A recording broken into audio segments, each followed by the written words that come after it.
সকাল থেকে এই পর্যন্ত হচ্ছে আমরা সিনেপ্লেক্সগুলো ভিজিট করছি, প্রতিটাতেই যাচ্ছি, দরদ আমাদের দর্শকদের সাথে বসে তারপর দরদ দেখছি। আশা করি আপনাদের সবার কাছেও ভালো লাগবে। যারা এখনও দেখার প্ল্যান করেনি অবশ্যই দরদটা দেখবেন।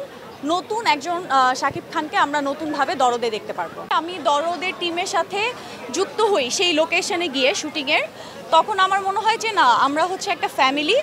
আর এইখানে যেহেতু আমি কাজ করতে এসেছি, সবাই এত বেশি সাপোর্টিভ যে সবাই খুব সুযোগ করে দিয়েছে। এই জন্য আমি আমার দরদের টিমকে, তারপর হচ্ছে আমার কো-আর্টিস্টকে, আর অবশ্যই হচ্ছে একজন গুরুত্বপূর্ণ মানুষ ডিরেক্টর অনন্য মামুন ভাইকে ধন্যবাদ জানাই।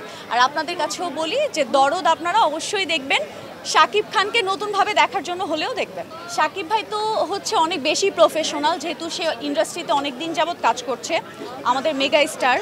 সো তার সাথে অবশ্যই আমার যে যাত্রাটা, দরদের যাত্রাটা অবশ্যই অনেক ভালো ছিল, অনেক মানে সাপোর্টিভ উনি।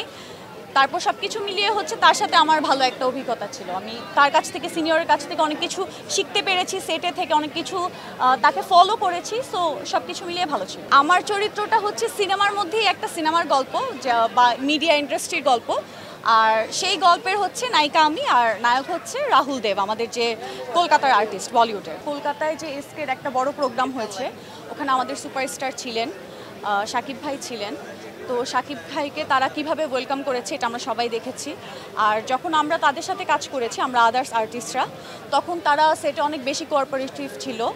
এই জন্য হচ্ছে তাদের সাথে আমরা ফ্রেন্ডলি, কারণ তাদের ভাষাটা ছিল ডিফারেন্ট, আমাদের ল্যাঙ্গুয়েজটা ছিল ডিফারেন্ট।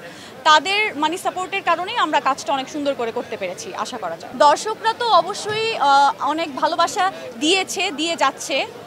আরও বলবো যে দরদ দেখবেন, আমরা আরও অনেক বেশি ভালোবাসা চাই, যা মানে যেটা, কারণ আমাদের আর্টিস্টদের এটা দরকার। যেহেতু আমরা যদি বেশি ভালোবাসা পাই, তাহলে অবশ্যই আমরা নেক্সট টাইম আরও ভালো ভালো কাজ করতে পারবো, আপনাদের থেকে ইন্সপায়ার হতে পারবো।